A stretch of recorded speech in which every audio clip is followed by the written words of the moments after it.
যিনি স্কুলের প্রথাগত শিক্ষা ব্যবস্থাকে অস্বীকার করেন, কিন্তু পরবর্তীকালে বিশ্বের সবচেয়ে অনন্য এবং বিখ্যাত বিশ্ববিদ্যালয় স্থাপনা করেন।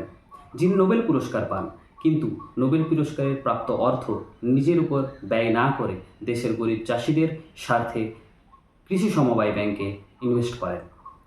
70 বছর বয়সে, যেখানে আমরা সাধারণত রিটায়ার করে যাই, সেখানে উনি 70 বছর বয়সে ছবি আঁকা শুরু করেন এবং আগামী 10-12 বছরে 2500-এরও বেশি ওয়ার্ল্ড ক্লাস পেন্টিং তিনি আঁকেন। হ্যাঁ, আমি কথা বলছি আমাদের বিশ্বকবি, কবিগুরু রবীন্দ্রনাথ ঠাকুরের, যার বাল্যকাল শুরু হয় ভৃত্যদের ঘেরাটোপের মধ্যে। ছোটবেলায় উনি যাতে বাইরে বেরিয়ে চলে না যেতে পারেন, সেই জন্য ভৃত্যরা তাকে গণ্ডি দিয়ে রাখতেন। 24 ঘন্টায় তিনি ঘরের মধ্যে থাকতেন এবং জানলার দিকে তিনি মুক্ততার স্বাদ অনুভব করতেন। তার কবিতার হাতেখড়ি শুরু হয় মাত্র 8 বছর বয়সে। 14 থেকে 15 বছর বয়সে তিনি ভানুসিংহ ছদ্মনামে ভানুসিংহের পদাবলী লেখেন এবং তিনি বন্ধুদের বুঝিয়েছিলেন যে তিনি একটি প্রাচীন পাণ্ডুলিপি পেয়েছেন এবং তখনকার বড় বড় পণ্ডিতরাও তার লেখা দেখে বিশ্বাস করেছিলেন যে সত্যি এটা কোনো প্রাচীন বৈষ্ণব কবির লেখা। তার অভিনয়ের হাতেখড়ি শুরু হয় তার মেজ দাদা জ্যোতিরিন্দ্রনাথ ঠাকুরের হাত ধরে। প্রথম তিনি যখন কবিতা লিখতেন, তখন তার কাছে দামি ডায়েরি ছিল না। তিনি একটি নীল রঙের খেরো খাতার মতো স্লেট পেন্সিল দিয়ে কবিতা লিখতেন। রবীন্দ্রনাথের এই একাকিত্ব এবং নিয়মের বেড়াচালে বন্দি শৈশবই তাকে আসলে একজন অন্তর্মুখী এবং প্রকৃতিপ্রেমী মানুষ হিসেবে গড়ে তুলেছিল। 1873 সালে 12 বছর বয়সে তিনি প্রথম তার পিতা মহর্ষি দেবেন্দ্রনাথ ঠাকুরের সাথে হিমালয় যাত্রায় যান এবং তিনি প্রথম বাড়ির বাইরের প্রকৃতির মুক্ততা অনুভব করেন। এই সময় তার মধ্যে স্বাধীনতা বোধ এবং প্রকৃতির প্রতি গভীর প্রেম তৈরি হয়। 1878 সালে মেজদাদা সত্যেন্দ্রনাথ ঠাকুরের সঙ্গে বিলেতে যান এবং সেখানে ইংরেজি সাহিত্য এবং পাশ্চাত্য সঙ্গীতের চর্চায় দক্ষতা অর্জন করেন। পরে দেশে ফিরে প্রাচ্য এবং পাশ্চাত্যের সংমিশ্রণে 1881 সালে বিখ্যাত গীতিনাট্য তিনি বাল্মীকি প্রতিভা রচনা করেন। এই সময় তিনি একজন কিশোর কবি থেকে পূর্ণাঙ্গ সাহিত্যিক হয়ে ওঠেন।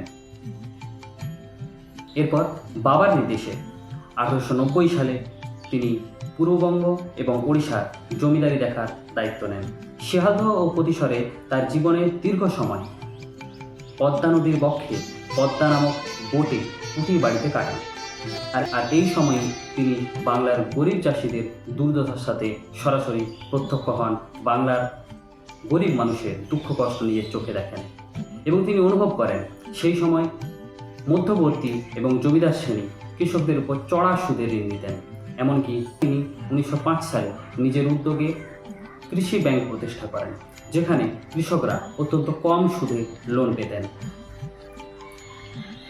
এবং এখানেই তিনি তার নোবেল পুরস্কারের প্রাপ্ত অর্থ তখনকার দিনে 1,20,000 টাকা এখানে মূলধন হিসেবে বিনিয়োগ করেন, যার ইন্টারেস্টে উনি শান্তিনিকেতনের খরচাও চালাতেন। রবীন্দ্রনাথ একজন কবি এবং সাহিত্যিকই ছিলেন না, তিনি ছিলেন একজন প্রকৃত দেশপ্রেমিক। 1905 সালে তিনি বঙ্গভঙ্গ বিরোধী আন্দোলন গড়ে তোলেন। 1905 সালে লর্ড কার্জন যখন বাংলা ভাগ করার সিদ্ধান্ত নেন, তখন রবীন্দ্রনাথ ঠাকুর এর প্রতিবাদে এক অভিনব পথ বেছে নেন। রবীন্দ্রনাথের আহ্বানে সেদিন হাজার হাজার মানুষ গঙ্গার ঘাটে স্নান করে একে অপরের হাতে রাখি বেঁধেছিলেন। রবীন্দ্রনাথ সেদিন নিজে খালি পায়ে শোভাযাত্রার নেতৃত্ব দিয়েছিলেন। তিনি জোড়াসাঁকো থেকে নাখোদা মসজিদ পর্যন্ত পদযাত্রা করেন এবং সেখানে উপস্থিত সকলের হাতে রাখি বাঁধেন এবং তিনি প্রমাণ করেন এটা শুধু সুতোর বন্ধন নয়, বরং একে অপরের প্রতি দায়বদ্ধতা। তিনি বিশ্বাস করতেন সমাজের উচ্চবিত্ত ও নিম্নবিত্ত এবং বিভিন্ন ধর্মের মানুষের মধ্যে এই বন্ধন থাকলে রাজনৈতিক শক্তি দেশকে কখনোই ভাঙতে পারবে না। আর রবীন্দ্রনাথ ঠাকুরের এই উদ্যোগের ফলে 1911 সালে ব্রিটিশ সরকার বঙ্গভঙ্গ রদ করতে বাধ্য হয়েছিলেন।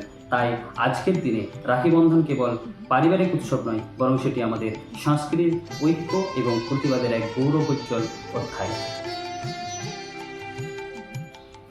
এরপর 1913 সালে তিনি তার বিখ্যাত কাব্যগ্রন্থ গীতাঞ্জলির জন্য নোবেল পুরস্কারে ভূষিত হয়।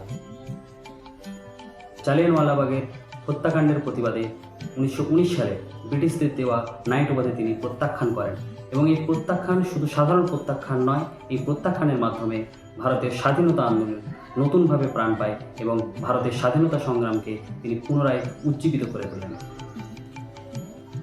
তিনি বিশ্বাস করতেন চার দেওয়ালের মধ্যে শিক্ষা আবদ্ধ নয়, তাই তিনি প্রকৃতির কোলে বিদ্যালয়ের চিন্তাভাবনা রাখতেন এবং 1901 সালে শান্তিনিকেতন, যা পরবর্তীকালে 1921 সালে আনুষ্ঠানিকভাবে বিশ্বভারতী বিশ্ববিদ্যালয়ে পরিণত হয়।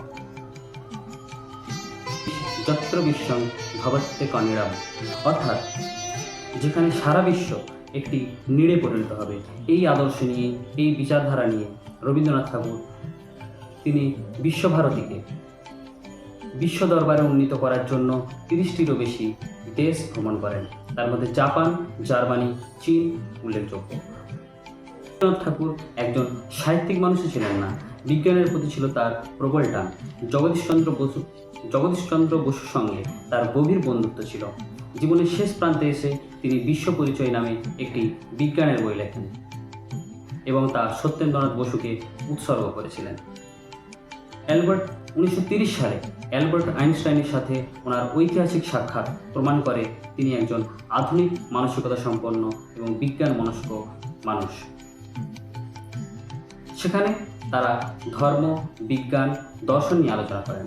আইনস্টাইন বিশ্বাস করতেন সত্য মানুষের অভিজ্ঞতার বাইরেও বিদ্যমান, আর রবীন্দ্রনাথ বলতেন সত্য মানুষের চেতনার মাধ্যমেই প্রকাশিত হয়।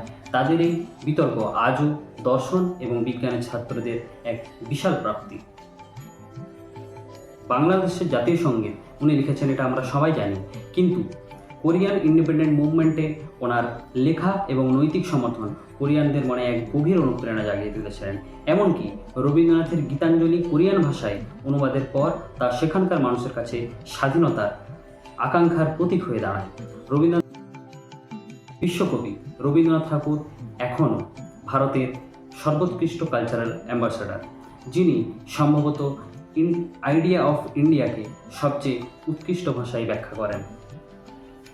যেথা ভয় শূন্য উচ্চ সেথাশীল, জ্ঞান যেথা মুক্ত যেথা গৃহের প্রাচীর, আপন প্রাঙ্গণ তলে দিবস সরোবরী বসুধারে রাখে নাহি খণ্ড ক্ষুদ্র করি।